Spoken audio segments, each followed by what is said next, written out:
Assalamualaikum warahmatullahi wabarakatuh. Saya Kotrun Nada Mufida ingin mempresentasikan hasil UAS saya mata kuliah teori akuntansi.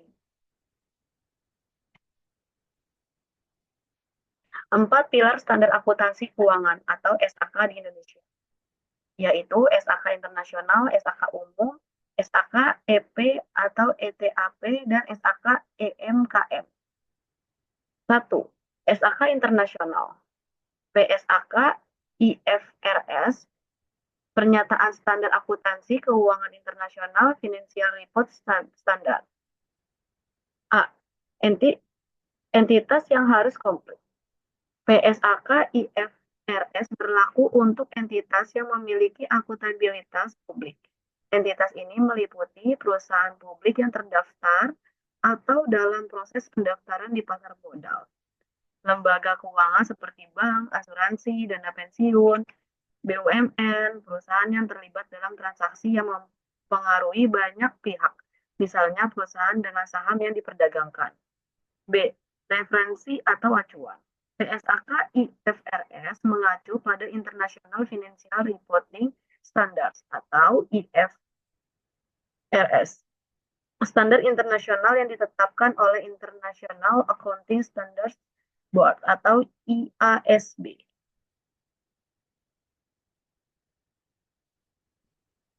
2. SAK umum atau PSAK. A. Entitas yang harus komplit. PSAK umum diterapkan untuk entitas dengan akuntabilitas publik. Meskipun tidak semuanya terdaftar di pasar modal, biasanya ini berlaku untuk perusahaan-perusahaan besar atau entitas yang memiliki pemangku kepentingan eksternal, namun tidak sejauh entitas yang terdaftar di pasar modal. B. Referensi dan acuan. PSAK umum mengacu pada IFRS dengan beberapa penyesuaian sesuai dengan kondisi ekonomi dan hukum di Indonesia. Ini memastikan bahwa laporan keuangan perusahaan besar yang tidak terdaftar di pasar modal tetap relevan dan transparan. 3. SAK EP atau ETAP. Standar akuntansi keuangan untuk entitas tanpa akuntabilitas publik. A. Entitas yang harus komplit. SAK EP atau ETAP digunakan oleh entitas tanpa akuntabilitas publik yang biasanya berupa usaha kecil dan menengah atau UKM atau bisnis keluarga. Entitas ini tidak terdaftar di pasar modal dan laporan keuangannya tidak diajukan untuk publik. B. Referensi atau acuan. SAK ETAP adalah penyederhanaan dari IFRS, disesuaikan untuk mempermudah usaha kecil dan menengah dalam membuat laporan keuangan yang masih memenuhi prinsip dasar akuntansi yang berlaku.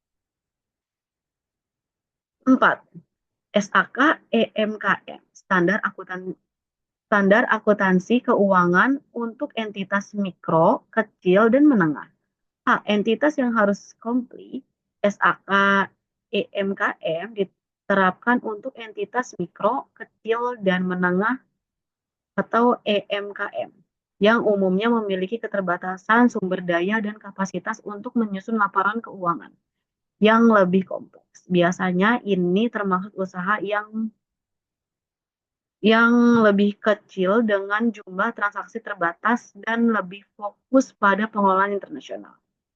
B. Referensi atau acuan.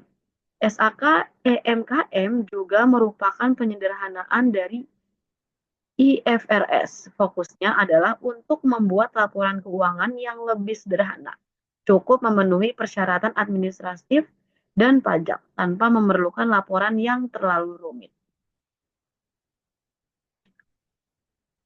Standar akuntansi keuangan di Indonesia mengacu ke IFRS. Indonesia mulai mengadopsi IFRS secara penuh pada tahun 2012 yang meliputi penerapan prinsip fair value dalam penyajian laporan keuangan untuk perusahaan yang terdaftar di Bursa Efek Indonesia atau BEI.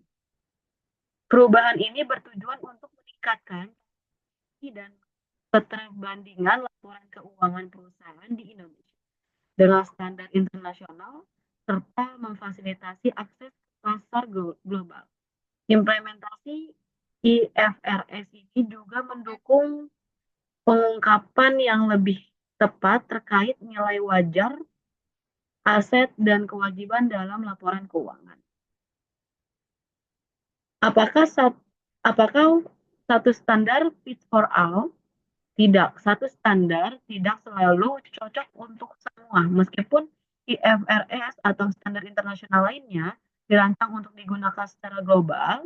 Setiap negara atau organisasi memiliki karakteristik ekonomi, industri, dan regulasi yang berbeda.